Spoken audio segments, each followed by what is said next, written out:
ಅರಸೀಕೆರೆ ನಗರ ಕಸಬಾ ಹೋಬಳಿ ದುಮ್ಮೇನಹಳ್ಳಿ ಪಂಚಾಯಿತಿಗೆ ಸೇರುವ ಅಮ್ಮನಹಟ್ಟಿಯ ಗ್ರಾಮದಲ್ಲಿ ದಿನಾಂಕ 9/3/2026ರಲ್ಲಿ ಹರೀಶ್ ಎಂಬ ವ್ಯಕ್ತಿಯು ಅಜ್ಜಪ್ಪನ ಮನೆಯ ಮೇಲೆ ದಾಳಿ ಮಾಡಿದ್ದು ಸಿಸಿ ಕ್ಯಾಮೆರಾಗಳನ್ನು ಒಡೆದು ಹಾಕಿರುತ್ತಾರೆ ಮತ್ತು ವಿಧಾನಸಭಾ ಕ್ಷೇತ್ರ ಅಭ್ಯರ್ಥಿಯಾದ ಎನ್.ಆರ್. ಸಂತೋಷ್ ಅವರಿಗೆ 1,48,00,000 ಕೊಡುವಂತೆ ಅಥವಾ ಚಿನ್ನಾಭರಣಗಳನ್ನು ತಂದೊಪ್ಪಿಸುವಂತೆ ಸವಾಲನ್ನು ಹಾಕಿದ್ದಾರೆ.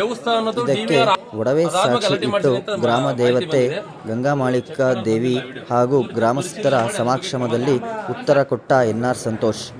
ಈ ಕುರಿತು ಮಾತನಾಡಿದ ಗ್ರಾಮಸ್ಥರು ಹಾಗೂ ಎನ್.ಆರ್. ಸಂತೋಷ್, ನನ್ನ ಮನೆಯ ಸಮಾರಂಭಕ್ಕೆ ಹಾಗೂ ಹಿಂದೂ ಸಮಾವೇಶಕ್ಕೆ ಜನಸಂದಣಿ ಕಂಡು ಶಾಸಕ ಶಿವಲಿಂಗೇಗೌಡ ಪಿತೂರಿ ನಡೆಸಿದ್ದಾರೆ ಎಂದು ಆರೋಪಿಸಿದ್ದಾರೆ. ಕೌರವಾಧಿಪತಿ ದುರ್ಯೋಧನನೇ ಸೋಲಿಸಿದ ಶ್ರೀಕೃಷ್ಣ ಯಾದವ ಸಮಾಜದವರು. ಮುಂಬರುವ 2028ರ ಚುನಾವಣೆಯಲ್ಲಿ ನಿನ್ನ ಹಣೆಬರಹ ಬರೆಯಲಿದ್ದಾರೆ ಈ ಯಾದವ ಬಾಂಧವರು ಎಂದ ಎನ್.ಆರ್. ಸಂತೋಷ್. ಯಾಕ್ರೆಯ ಜಾತ್ರೆ ಮಾಡೋದಂತ ನಮಗೆಲ್ಲ ಟಾಟಾರ್ ಕೊಡೋರು ಬಂದು ಹೇಳೋರು ದೂರ ಹೇಳೋರು. ಇಂಥ ಕಿರಿಗಡುಗಳು ನಮ್ಮ ಊರಿನೆಲ್ಲ ಹಾಳು ಮಾಡಿದ್ರು. ಯಾರೂ ಮಾಡಿಲ್ಲ. ಆ ಪುಣ್ಯಾತ್ಮರು ಬಂದು ಎಲ್ಲರನ್ನೂ ಒಗ್ಗೂಡಿಸಿ ಜಾತ್ರೆ ಮಾಡಿಸಿ ಆ ಉಂಡಿಲಿದ್ದ ಹಣವನ್ನು ತಗೊಂಡೋಗಿ ನಾವು ಒಡವೆ ತರಬೇಕು ಅಂತಂದು ಒಡವೆ ತಂದು ದೇವಸ್ಥಾನ ಕೊಟ್ಟರೆ ಅವ್ರು ಕೊಟ್ಟೇ ಇಲ್ಲ. ನಮ್ಮ ಒಡವೆ ಕೊಡ್ರಿ, ನಾವು ಜಾತ್ರೆ ಮಾಡಬೇಕು ಅಂತ ಹೇಳ್ತಾನೆ ಈ ಮನುಷ್ಯ ಹರೀಶ. ಇವ್ನು ಮನುಷ್ಯನೇನ್ರಿ ಇವನು? ಮನುಷ್ಯನೇನಪ್ಪ? ಬಾರಪ್ಪ ಹರೀಶು, ಎಲ್ಲಿದಿ? ಬಾ ಇಲ್ಲಿ. ಬಂದವ್ರೆ ಸಾಹೇಬರು ಬಂದವ್ರೆ, ಅವ್ರ ಮುಂದೆ ಹೇಳೋದು ಬಾ ಏನ್ರಿ ಇದೇನ್ರಿ ಮನುಷ್ಯತ್ವ? ಬೇಡ. ಒಳ್ಳೆ ಬೆಳವಣಿಗೆ ಕಲ್ತ ನಿನಗೂ ಮಕ್ಕಳು ಮರಿದಾವೆ, ತಾಯಿ ತಂದರಿದ್ದಾರೆ. ಶಾಪ ಒಳ್ಳೆಯದಲ್ಲ ಮನುಷ್ಯರದು.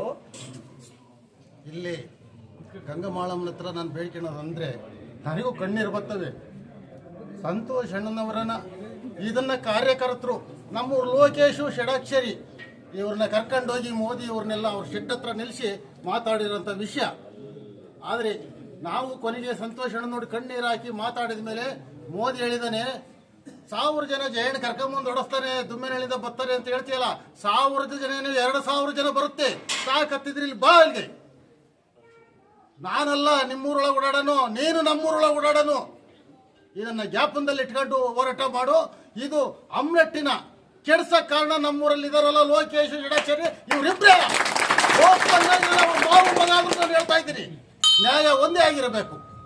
ಇದು ಇದು ಇಲ್ಲ. ಆ ತಪ್ಪಿಗೆ ಈ ಸಂತೋಷ್ ಅಣ್ಣವರ ಅನ್ನ ತಿಂದು ಅವ್ರ ಋಣ ತಿಂದಿರೋ ಬಾರನ್ನ ನೀನು ತೀರ್ಸಕ್ಕಾಗಲ್ಲ.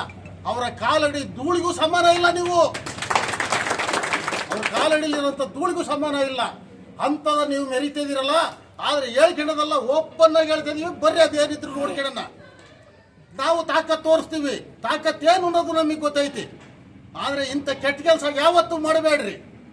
ಯಾವನ್ನ ಕಟ್ಕೊಂಡಲ್ಲಿ ಕೂತ್ಕೊಂಡು ಶೆಡ್ ಇಂತ ಮಾಡಿರೋಂಥ ವಿಡಿಯೋನ ಎಲ್ಲ ಪತ್ತೆ ಮಾಡಿದೀವಿ ನೆನ್ನಿಂದವ. ಅವ್ರ ಶೆಡ್ ಹತ್ರ ನಡೆದಿರೋಂಥ ಕತೆ ಇದು. ಯಾವುದು ಮಾಡ್ತೀರಾ? ಇಲ್ಲಿ ಒಬ್ಬರ ಕೆಲಸವ. ಊರುಗಳೊಳಗೆ ಇಬ್ಬರನ್ನ ಗ್ರಹಿಸೋ ಶಕ್ತಿ ಇಲ್ಲ.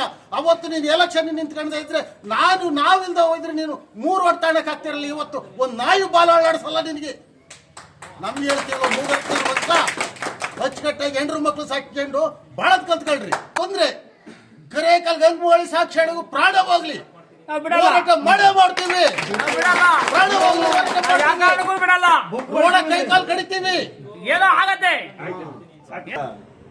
ನನ್ನೆಲ್ಲ ಬಂಧುಗಳೇ, ಶ್ರೀ ಗಂಗಮಾಳಿಕಾದೇವಿ ಕ್ಷೇಮಾಭಿವೃದ್ಧಿ ಟ್ರಸ್ಟಿನ ಅಧ್ಯಕ್ಷರಾದಂಥ ಗಂಗಣ್ಣವರೇ, ಖಜಾಂಚಿಯವರೇ, ಕಾರ್ಯದರ್ಶಿಗಳೇ, ಉಳಿದೆಲ್ಲ ಸದಸ್ಯರೇ, ಪೂಜಾರಪ್ಪನವರೇ, ಅಮ್ಮನಹಟ್ಟಿಯ ಗೌಡ್ರ ಅಂತ ಮಾನ್ಯ ಮಾಲಿಂಗಣ್ಣವರು, ನಮ್ಮ ಚಿನ್ನದ ಗೌಡ್ರಾಗಿರ್ತಕ್ಕಂಥ ಮಾನ್ಯ ಶಂಕರಣ್ಣ ಅವರು. ನಾನು ಮೊನ್ನೆ ತಾನೇ ನನ್ನ ಮನೆ ಕಾರ್ಯಕ್ರಮ ಮುಗಿಸಿ ಅವತ್ತು ರಾತ್ರಿ 8:30ಗೆ ಆಯಾಸ ಆಗಿತ್ತು. ಮಲಗಿ ಬೆಳಗ್ಗೆ ನನಗೆ 1:00ಗೆ ಎಚ್ಚರ ಆಗ್ಬಿಡ್ತು. ಎಚ್ಚರ ಆಗಿ ಒಂದಷ್ಟು ಪುಸ್ತಕ ಏನೋ ಓದ್ಕೊಂಡು ನಾನು ಅವತ್ತು ನಮ್ಮ ಗಂಡಿನ ಮನೆ ಬೀಗ ರೂಟಕ್ಕೆ ಹೋಗ್ಬೇಕಿತ್ತು. ಸುಮಾರು 10:30-11 ಗಂಟೆಗೆ ನನಗೆ ಅಮ್ಮನಹಟ್ಟಿಯಿಂದ ಫೋನ್ ಬಂತು. ಹಿಂಗೆ ಅಜ್ಜಪ್ಪಣ್ಣನ ಮನೆಯ ಮುಂದೆ ಇದೇ ಈ ರೌಡಿ ಹರೀಶ ಸಿಸಿ ಕ್ಯಾಮ್ರಾನ ಮುರಿದೆಸ್ತು ಆ ಬಾಗಿಲಿಗೆ ದಬಾ ದಬಾ ಕಲ್ಲಲ್ಲಿ ಎತ್ತು ಹೊಡೆದು ಶ್ರೀಮತಿ ದಿವ್ಯಾ ಅವರು, ಅಜ್ಜಪ್ಪನವರ ಶ್ರೀಮತಿ ಅವರು, ಆ ಡೋರ್ ತಳ್ಳಿದಂಥ ರಭಸಕ್ಕೆ ಹಿಂದೆ ಕುಸ್ತು ಬಿದ್ದು ಎದೆಗೆ ಪೆಟ್ಟಾಗಿ ಇವತ್ತಿಗೂ ಆಸ್ಪತ್ರೆಲಿದ್ದಾರೆ. ಆ ಬಿದ್ದವ್ರ ಮೇಲೇನೆ ನುಗ್ಗಿ ಕೆಟ್ಟ ನಡವಳಿಕೆಯನ್ನು ತೋರಿಸಿ ಚಿನ್ನದ ಚೈನನ್ನ ಎಳೆದು ಕಿತ್ಕೊಂಡು ಇವರು ನನಗೆ ಈ ಅರಸೀಕೆರೆ DYSP ನಾನು ಹಾಕ್ಸ್ಕೊಂಡ್ ಬಂದಿರೋದವನ್ನ ಪೊಲೀಸ್ನವ್ರು ನಾನು ಹೇಳ್ದಂಗೆ ಕೇಳ್ತಾರೆ, MLA ನಾನು ಹೇಳ್ದಂಗೆ ಕೇಳ್ತಾನೆ, ನುಗ್ಗ್ರಿ ಒಡಿರಿ. ಅಪ್ಪ ಹರೀಶಣ್ಣ, ಅಮ್ಮನಟ್ಟಿಲಿ ನೀನು ಎಲ್ಲಿದ್ದಯ್ಯ? ನಾನು ಯಾವಾಗ ಫೋನ್ ಮಾಡಿದ್ರು ಶಿರಾದಲ್ಲಿದ್ದೀನಿ, ಬೆಂಗಳೂರಲ್ಲಿದ್ದೀನಿ, ಸಿಂಹ ಅಂತ ಬೋರ್ಡ್ ಹಾಕೊಂಡು ಓಡಾಡ್ತಿದ್ದೆ. ನಿನ್ನ ಮನಸ್ಸಾಕ್ಷಿಗೆ ನನ್ನ ಮೇಲೆ ನೀನು ಈ NR ಸಂತೋಷನ್ನ ನೊಣವಿನಕೆರೆ ಸಂತೋಷ ಅಂತ 3-4 ಬಾರಿ ಉಲ್ಲೇಖ ಮಾಡಿ ನನ್ನ ಹೆಸರನ್ನ ತಗೊಂಡು ದುಡ್ಡು ಹೊತ್ಕೊಂಡು ಹೋಗ್ಬಿಟ್ರು ಅಂತ ಹೇಳಿದೆಯಲ್ಲ. ನಿನಗೆ ಈ ತಾಯಿ ಬಗ್ಗೆ ಭಯ ಗೌರವ ಇಲ್ಲದೆ ಇರ್ಬೋದು, ಆದರೆ ನನಗಿದೆ. ನಮ್ಮ ದುಮ್ಮೆನಹಳ್ಳಿ ಜಯಣ್ಣವ್ರು ಈಗ ತಾನೇ ಹೇಳಿದ್ರು, ಆ ಪುಣ್ಯಾತ್ಮ ಮಹಾ ದೈವಭಕ್ತ, ಅವ್ರ ಬಾಯಿಂದ ಬಂದಂತ ಮಾತು ನೋವಿನ ನುಡಿಗಳು, ಆಘಾತದ ನುಡಿಗಳು. ಅವ್ರೇನು ಹೇಳಿದ್ರು ಇದು ಹಳ್ಳಿ ಭಾಷೆ, ಪ್ರಾಮಾಣಿಕವಾಗಿ ಹೇಳಬೇಕು ಅಂದ್ರೆ ಆಕ್ರೋಶದ ನುಡಿಗಳು. ಅಪ್ಪ ಹರೀಶಣ್ಣ, ನಿನಗೆ ಯಾರು ಹೇಳ್ಕೊಟ್ರಲ್ಲ ಹಿಂಗೇಳು ನೀನು ಪ್ರಚಾರ ತಗೋ ಅಂತೇಳಿ, ಸಾವಿರಾರು ವ್ಯೂಸ್ ಆಯ್ತಲ್ಲ ನೀನು ಹೇಳದಂತ ಹೇಳಿಕೆ. ಇವತ್ತು ಗ್ರಾಮಕ್ಕೆ ನಾವು ಬಂದ್ರೆ ಎಲ್ಲಯ್ಯ ನೀನು ಪ್ರೆಸೆನ್ಸ್ ಇಲ್ವಲ್ಲಯ್ಯ, ನೀನು ಉಪಸ್ಥಿತಿ ಇಲ್ವಲ್ಲಪ್ಪ, ಓಡೋದಿಲ್ಲಪ್ಪ. ಅಣ್ಣ ಮೋದಿ, ಮೋದಣ್ಣ, ಶ್ರೀಕೃಷ್ಣ, ಒಬ್ಬ ಶ್ರೀಕೃಷ್ಣ ಮನೆ ಯಾವ ರೀತಿ ಆತನ ನಾಶ ಮಾಡಿ, ಅಧರ್ಮದ ಪರವಾಗಿದ್ದಕ್ಕೆ ನಾಶ ಮಾಡಿ ಧರ್ಮರಾಯನ ವೇದಿಕೆ ಮೇಲೆ ಕೂರಿಸಿದ್ನೋ, 2028 ಚುನಾವಣೆಗೆ ಅರಸೀಕೆರೆ ಕುರುಕ್ಷೇತ್ರದಲ್ಲಿ ಯಾದವ ಕಾಡುಗೊಲ್ಲ ಸಮಾಜದ ಕೃಷ್ಣ ಸ್ವರೂಪಿ ಜನ ಏನಿದ್ದಾರೆ, ಕೃಷ್ಣನ ಅಂಶಜರೇನಿದ್ದಾರೆ, ನಿನಗೆ ಪಾಠ ಕಲಿಸ್ತಾರೆ. ನೀವು ಎಚ್ಚೆತ್ಕೊಳ್ಳದೆ ಇದ್ರೆ ನಿಮ್ಮ ದಯಮಾಡಿ ನಾನು ಮುಂದುವರೆದು ಮಾತಾಡಕ್ ಹೋಗಲ್ಲ. ಇದಾಗಬಾರ್ದಿತ್ತು, ಇವತ್ತು ಆಗಿದೆ. ಹರೀಶಣ್ಣ, ನೀನು ಮಾಡದಂತ ತಪ್ಪಿಗೆ ನಿನ್ಗ್ಯಾರು ಕಿಂಚಿತ್ ಮನುಷ್ಯತ್ವ ಇದ್ರೆ, ಮನಸ್ಸಾಕ್ಷಿ ಇದ್ರೆ ಸತ್ಯನ ಮಾತಾಡು. ಎಲ್ರಿದ್ರು ಸತ್ಯ ಮಾತಾಡು. ಬಾ, ನಾನು ಇಲ್ಲೇ ಇದ್ದೀನಿ, ಬೇಕಾದ್ರೆ ಬರಂಗಿರ ಕಾಯ್ತೀನಿ, ಬಾ ಕಾಯ್ತೀನಿ ನಾನು. ಇಲ್ಲ ಅಂದ್ರೆ ಸೀದಾ ಪೊಲೀಸ್ ಸ್ಟೇಷನ್ಗೆ ಹೋಗು. ನೆನ್ನೆ ಅಜ್ಜಪ್ಪಂಗೆ ನಾನು ಸುಮ್ಮನಿದ್ದಂತ ಅಜ್ಜಪ್ಪನಿಗೆ ಕಪಾಳ ಕೊಡೋದು ಅವ್ರ ಹೆಂಡ್ತಿನೆಲ್ಲ ಒದ್ದು ಚಿನ್ನ ಚೈನ್ ಕಿತ್ಕೊಂಡಿದ್ದೀನಿ. ಚಿನ್ನ ಚೈನ್ ಯಾಕೆ ಕಿತ್ಕೊಂಡಿರುತ್ತೆ ನೀನು, ನಂಗೊಂದು ಅಂದಾಜಿದೆ. ಅಕಸ್ಮಾತ್ ನಾಳೆ ಬೇಲ್ಗಿಲಿಗೆ ಬೇಕಾದ್ರೆ ಅದು ಎಲ್ಲರೂ ಯಾರಾದ್ರೂ ಪೊಲೀಸ್ನವ್ರಿಗೆ ನೀನೇ ಹೇಳಿದ್ರೆ DYSP ನಾನೇ ಹಾಕ್ಸ್ಕೊಂಡ್ ಬಂದಿರೋದು ನೋಡಿ, ಗಂಟೆ ಹೊಡಿ, ಅವ್ರಿಗೇನಾದ್ರು ಕೊಡಕ್ ತಗೊಂಡಿದ್ಯೋ ಏನೋ ನೀವು. ಯಾಕಂದ್ರೆ ಅವರು ಪಾಪ ಒಳ್ಳೆ ಕೇಸ್ ಆಗ್ತಾ ಇಲ್ಲ. ನಾವ್ಯಾರು ಇಲ್ಲಿ ಯಾರು ನರಸತ್ತವ್ರಿಲ್ಲ ಸ್ವಾಮಿ. ನಾನು ಹೇಳೋದು ನಿಮ್ಮಲ್ಲಿ ಇಷ್ಟೇ, ನಿಮ್ಮ ನಡವಳಿಕೆ ಹರೀಶ, ಈ ಕ್ಷಣನೇ ನೀನು ಅರಸೀಕೆರೆಗೆ ಓಡೋದೆ. ನಾನು ಬರುವಾಗ ನನಗೆ ಮಾಹಿತಿ ಬಂತು, ಸೀದಾ ಪೊಲೀಸ್ ಸ್ಟೇಷನ್ಗೆ ಹೋಗು, ನನಗೆ ತಪ್ಪಾಗಿದೆ, ಇರೋ ಒಂದಷ್ಟು ದಿನ ಜೈಲಲ್ಲಿ ಏನಾಗಲ್ಲ, ಏನು ತಪ್ಪಾಗಲ್ಲ, ಆತ್ಮಶುದ್ಧಿ ಆಗ್ಲಿ ನಿಂದು ಕೂಡ. ಒಬ್ಬ ಭಕ್ತನಾಗಿರೋ, ಕಳ್ಳನಾಗಿರ್ಬೇಡ. ಇನ್ನೊಬ್ಬರ ಮೇಲೆ ಕಳ್ಳತನದ ಆರೋಪ ಮಾಡೋದಲ್ಲ. ನಿನ್ನೆ ನಮ್ಮ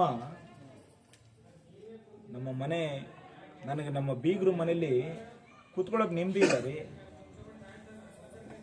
ನಾನು ಮೊನ್ನೆ ರಾತ್ರಿ ಊಟ ಮಾಡಿಲ್ಲ, ನಿನ್ನೆ ಬೆಳಗ್ಗೆ ತಿಂಡಿ ತಿಂದಿಲ್ಲ, ನಿನ್ನೆ ಮಧ್ಯಾಹ್ನ ಊಟ ಮಾಡಕ್ ಆಗ್ಲಿಲ್ಲ, ನಿನ್ನೆ ರಾತ್ರಿ ಊಟ ಮಾಡಕ್ ಆಗಿಲ್ಲ, ತಿಂಡಿ ತಿನ್ನಕ್ಕಾಗಿಲ್ಲ ನನಗೆ. ನಿನಗೆ ಅರ್ಥ ಆಗತ್ತೆ ನಮ್ಮ ನೋವು. ಸುಮ್ಮನಿದ್ದೆ ತಾನೆ ನಾನು ಬಂದಿದ್ದೆ.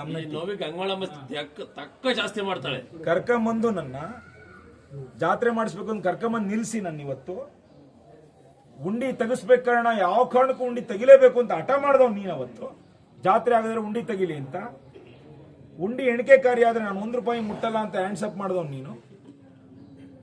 ಇವತ್ತು ನನ್ನ ಮೇಲೆ ನೀನು ಆರೋಪ ಮಾಡ್ತೀಯ ಹರೀಶ. ದೇವ್ರ ಮೆಚ್ಚಲ್ಲಪ್ಪ. ಇದ್ರ ಮೇಲೆ ನಾನೇನು ಮಾತಾಡಲ್ಲ. ನಮ್ಮ ಜಯಣ್ಣವರು ಆಕ್ರೋಶದಿಂದ ಏನು ಮಾತಾಡಿದ್ರು ಅದನ್ನು ಕೂಡ ಜಯಣ್ಣವ್ರು ನಾನು ಹೇಳ್ತೀನಿ ಬೇಡ ಬಿಟ್ಬಿಡ. ನಾನು ಅಜ್ಜಪ್ಪಣ್ಣ ಮೊನ್ನೆ ಏನಂದೆ ಅಜ್ಜಪ್ಪಣ್ಣ ಅವರೇ ಗಲಾಟೆಗೆ ಬಂದ್ರು ಹೋಗ್ಬೇಡ್ರಿ ಎಳ್ಳನ್ನು ಪರ್ಮಿಷನ್ ಅದಕ್ಕೆ ನಾವೇನು ಒಂದೇಟ್ ಹೊಡೆದ್ರು ಸುಮ್ನಿರಪ್ಪ ಹಾಳಾಗೋಗ್ಲಿ. ಕಾನೂನು ಸುವ್ಯವಸ್ಥೆ ಪಾಲನೆ ಮಾಡುವಂತ ಪೊಲೀಸ್ ಇಲಾಖೆಯಲ್ಲಿ ಒಳ್ಳೆ ಅಧಿಕಾರಿಗಳಿದ್ದಾರೆ. ಇನ್ನು ನಟಣ್ಣಂಗೆ ಹಿಡ್ಕೊಂಡು 5-6 ಜನ ಸೇರ್ಕೊಂಡು ಹೊಡೆದ್ರು. ಪೊಲೀಸ್ ಇಲಾಖೆ ಇನ್ನೂ ಒಳ್ಳೆ ಅಧಿಕಾರಿಗಳಿದ್ದಾರೆ, ವಿಶ್ವಾಸ ಇಡೋಣ. ಪೊಲೀಸ್ ಇಲಾಖೆ ಮೇಲೆ ವಿಶ್ವಾಸ ಇಡೋಣ. ಡಿವೈಎಸ್ಪಿ ಅವರೇ, ನೀವು ನಿಜಕ್ಕೂ ನಿಮ್ಮ ಪ್ರಾಮಾಣಿಕತೆ ಸಾಬೀತು ಮಾಡೋದೇ ಆದ್ರೆ ಒಳಗಾಕ್ರಿ ಅವನ್ನ, ತಿಳಿ ಹೇಳಿ ಅವನ್ಗೆ ಇಲ್ಲ. ಇವತ್ತು ಅಜ್ಜಪ್ಪಣ್ಣನ ಮೇಲೆ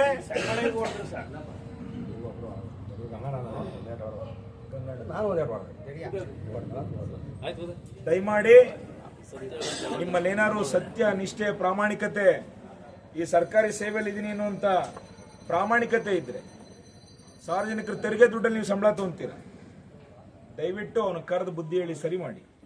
ಅಜ್ಜಪ್ಪಣ್ಣನ ಮೇಲೆ ನಾನೀಗ ಸ್ಪಷ್ಟೀಕರಿಸ್ತಾ ಇದ್ದೀನಿ, ಅವ್ರ ಮೇಲೆ ಯಾವ ಕೇಸು ಇಲ್ಲ, ಯಾವುದೋ ಒಂದು ಕೇಸ್ ಏನೋ ಉಳ್ಕೊಂಡಿದೆ. ಈಗ ಹೈಕೋರ್ಟ್ ಇದ್ದಂತ 2 ಕೇಸ್ಗೂ ಕೂಡ ಸ್ಟೇ ಕೊಟ್ಟಿದೆ, ಅದು ಕೂಡ ಸ್ಕ್ವಾಶ್ ಆಗಬಹುದು. ಇನ್ನೊಂದು ಕೇಸ್ ಈಗಾಗಲೇ ಸ್ಕ್ವಾಶ್ ಆಗಿದೆ. ದಯಮಾಡಿ ಸುಮ್ಮನೆ ಅಜ್ಜಪ್ಪನ ಮೇಲೆ 18-19 ಕೇಸು ಅನ್ನೋದನ್ನ ದಯವಿಟ್ಟು ಕೈ ಬಿಡಬೇಕು, ಮಾತಾಡಬಾರ್ದು. ತಗೊಂಡು ಮಾತಾಡ್ಲಿ, ನಾವೇನು ಇಲ್ಲಿಗೆ ಸುಮ್ಮನಿರಲ್ಲ. ಹರೀಶಣ್ಣ, ನಿನ್ ಮೇಲೆ ನಾನು 1 ಕೋಟಿ ರೂಪಾಯಿಗಳ ಮಾನನಷ್ಟ ಮೊಕದ್ದಮೆ ಹೂಡ್ತಾ ಇದ್ದೀನಿ. ಏನಾದ್ರು ದುಮ್ಮೆನಹಳ್ಳಿ ಲೋಕೇಶ್ ಅಣ್ಣ ನಿನಗೆ ಹೇಳ್ತಾ ಇದೀನಿ ಕೇಳು, ನಿಂದ ಆಡಿಯೋ ನನ್ನ ಹತ್ರ ಇದೆ ಈಗಾಗಲೇ. ನೀನೇನಾದ್ರೂ ಇದ್ರಲ್ಲಿ ಏನಾದ್ರು ಬಾಲ ಬಿಚ್ಚೋ ಪ್ರಯತ್ನ ಮಾಡಿದ್ರೆ ನಾನೇನು ಅಂತ ನಿನಗೆ ಎಲ್ರಿಗಿಂತ ಚೆನ್ನಾಗಿ ನಿನಗೆ ಗೊತ್ತು. ನಿನ್ ಮೇಲೂ ಸೇರ್ಸಾಕ್ಬೇಕಾಗತ್ತೆ. ಈಗ ಹರೀಶಣ್ಣನ ಮೇಲೆ ಒಬ್ಬನ ಮೇಲೆ ಹಾಕ್ತೀನಿ, ನೀನು ಇದಕ್ಕೆ ಸಿಕ್ಕಳಕ್ ಹೋಗ್ಬೇಡ. ಹೇಳ್ತಾ ಇದ್ದೀನಿ ನಾನು ಬಾಯ್ಬಿಟ್ಟು. 1 ಕೋಟಿ ರೂಪಾಯಿನ ಮಾನನಷ್ಟ ಮೊಕದ್ದಮೆಯನ್ನ ಹರೀಶ್ ಮೇಲೆ ಜಯರಾಮಣ್ಣ ಹೇಳ್ದಂಗೆ ನಾನು ಹಾಕ್ತಾ ಇದ್ದೀನಿ.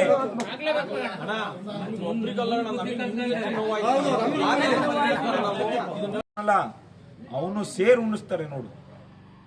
ಜನ ಉಳಿಸ್ತಾರೆ. ದೇವ್ರ ಬಗ್ಗೆ ಹುಡುಗಾಟಿಕೆ ಮಾಡಕ್ ಹೋಗ್ಬೇಡ್ರಿ. ನಾನು ಶಿವಭಕ್ತ.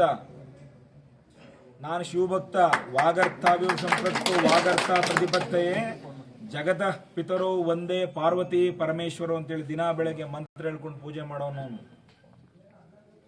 ಆದಿದೇವ ಶಂಕರ, ಆದಿಶಕ್ತಿ ಪಾರ್ವತಿ, ಆ ಪಾರ್ವತಿಯ ಸ್ವರೂಪಿಣಿ ತಾಯಿ ಗಂಗಮಾಳಿಕಾ ದೇವಿ.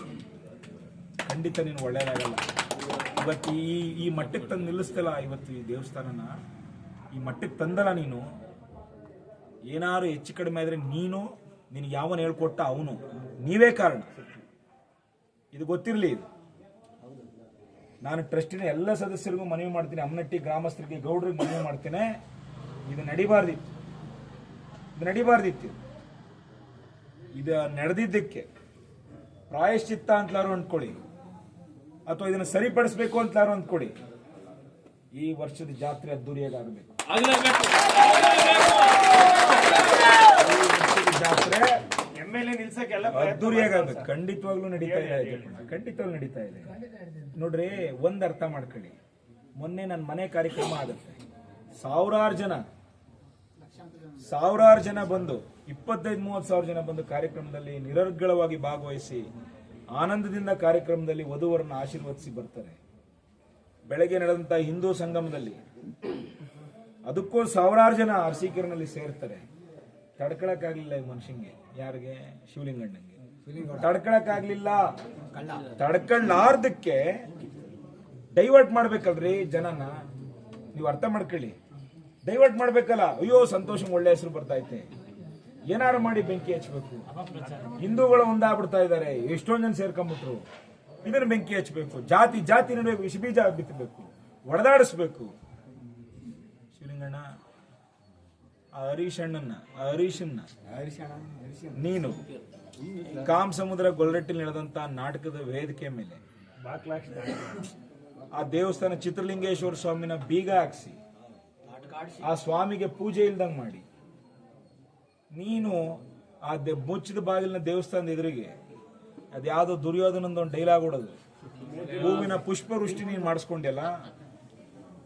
ಶಿವಲಿಂಗಣ್ಣ, ಆ ಕ್ಷಣ ನಿನ್ನ ಪುಣ್ಯ ಎಲ್ಲ ಉರಿದೋಯ್ತು. ಇನ್ನು ಉಳಿದಿರೋದು ನಿಮ್ಮ ಪಾಪಕ್ಕೆ ಪ್ರಾಯಶ್ಚಿತ್ತ ಆ ಹರೀಶನಿಗೆ ಹೇಳ್ಕೊಟ್ಟು ನೀನೇನ್ ನೆನ್ನೆ ಮಾಡಿಸ್ದೆ ವಿಷಯಾಂತರ ಮಾಡಬೇಕು ಅಂತ. ಇಲ್ಲಿಂದ ಈಚೆಗೆ ನಿನ್ನ ಹತ್ರ ಇರುವಂತ ಸಂಪತ್ತು ನಿಮ್ಮನ್ನ ಕಾಯಲ್ಲ ಸ್ವಾಮಿ. ಬಹಳ ಹೃದಯದಿಂದ ಒಂದು ಮಾತನ್ನು ಹೇಳ್ತೀನಿ. ಹುಟ್ಟುವಾಗ ನಾವ್ಯಾರು ಚಿನ್ನದುಂಗುರ ಹಾಕೊಂಡು ಹುಟ್ಟಕ್ಕಾಗತ್ತೇನಣ್ಣ? ಚಿನ್ನದುಂಗುರ ಹಾಕೊಂಡು ಚಿನ್ನದ ನಾಣ್ಯ ಇಟ್ಕೊಂಡು ಆಚೆಗೆ ಬರ್ತೀವ? ಬೆಳ್ಳಿದು ಅಟ್ಲೀಸ್ಟ್ ಕಬ್ಬಣದ್ದು ಏನೂ ಇಲ್ಲ. ಹೋಗುವಾಗ ಚಿನ್ನದ ನಾಣ್ಯ ತಗೊಂಡೋಗ. ನಮ್ ಜೊತೆ ಬರೋದು ಎರಡೇ, ಪಾಪ ಪುಣ್ಯಗಳು ಎರಡನ್ನೇ ನಾವು ತಗೊಂಡು ಹೋಗಕ್ ಸಾಧ್ಯ ಹೊರತು ಚಿನ್ನ, ದುಡ್ಡು, ನಗ, ನಾಣ್ಯ ಅಲ್ಲ ಶಿವಲಿಂಗಣ್ಣ, ಬೇಡ. ನಾನು ಮತ್ತೆ ಹೇಳ್ತೀನಿ, ಯಾದವ್ ಸಮಾಜ, ನಮ್ಮ ಜಯರಾಮಣ್ಣ ಹೇಳ್ತಿರ್ತಾರೆ, ವಲ್ರನ್ನ ಗೆದ್ದವರಿಲ್ಲ, ಭೂಮಿನ ಕದ್ದವರಿಲ್ಲ. ನಾವೆಲ್ಲ ನೋಡೋಣ, ಕುರುಕ್ಷೇತ್ರದ ಕಾಲದಿಂದ ರಾಜಕೀಯ ಮಾಡ್ಕೊಂಡ್ ಬಂದಿರೋರು ಇವರು, ಯಾದವ ಸಮಾಜದ, ಕಾಡುಗೋಲ ಸಮಾಜ ಯುವಕರು. ಶ್ರೀಕೃಷ್ಣ ಪರಮಾತ್ಮ ಸಂಪತ್ತು, ವೈಭವ, ಮುತ್ತು, ರತ್ನ, ವಜ್ರ, ವೈಡೂರ್ಯ, ಅಧಿಕಾರ, ದೊಡ್ಡ ರಾಜ್ಯ, ಭೀಷ್ಮ ಪಿತಾಮಹ, ದ್ರೋಣಾಚಾರ್ಯ, ಕೃಪಾಚಾರ್ಯ, ಅಶ್ವತ್ಥಾಮ, ಕರ್ಣ, ಅತಿರಥ ಮಹಾರಥರಿದ್ದಂತ ಸೇನೆ ಹೊಂದಿದ್ದಂತ ದುರ್ಯೋಧನನ್ನ ಒಬ್ಬ ಶ್ರೀಕೃಷ್ಣ ಮನೆ ಯಾವ ರೀತಿ ಆತನ ನಾಶ ಮಾಡಿ, ಅಧರ್ಮದ ಪರವಾಗಿದ್ದಕ್ಕೆ ನಾಶ ಮಾಡಿ ಧರ್ಮರಾಯನ ವೇದಿಕೆ ಮೇಲೆ ಕೂರಿಸಿದ್ನೋ, 2028 ಚುನಾವಣೆಗೆ ಅರಸೀಕೆರೆ ಕುರುಕ್ಷೇತ್ರದಲ್ಲಿ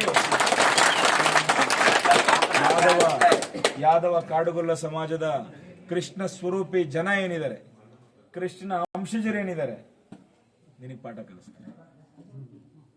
ನೀವು ಎಚ್ಚೆತ್ಕೊಳ್ಳದೆ ಇದ್ರೆ ನಿಮ್ಮ ದಯಮಾಡಿ ನಾನು ಮುಂದುವರೆದು ಮಾತಾಡಕ್ ಹೋಗಲ್ಲ. ಇದಾಗಬಾರ್ದಿತ್ತು, ಇವತ್ತು ಆಗಿದೆ. ಹರೀಶಣ್ಣ, ನೀನು ಮಾಡದಂತ ತಪ್ಪಿಗೆ ನಿನ್ಗಾರು ಕಿಂಚಿತ್ ಮನುಷ್ಯತ್ವ ಇದ್ರೆ, ಮನಸ್ಸಾಕ್ಷಿ ಇದ್ರೆ ಸತ್ಯನ ಮಾತಾಡು. ಎಲ್ರಿದ್ರು ಸತ್ಯ ಮಾತಾಡು. ಬಾ, ನಾನು ಇಲ್ಲೇ ಇದ್ದೀನಿ, ಬೇಕಾದ್ರೆ ಬರಂಗಿದ್ರೆ ಕಾಯ್ತೀನಿ, ಬಾ ಕಾಯ್ತೀನಿ ನಾನು. ಇಲ್ಲ ಅಂದ್ರೆ ಸೀದಾ ಪೊಲೀಸ್ ಸ್ಟೇಷನ್ಗೆ ಹೋಗು. ನೆನ್ನೆ ಅಜ್ಜಪ್ಪಂಗೆ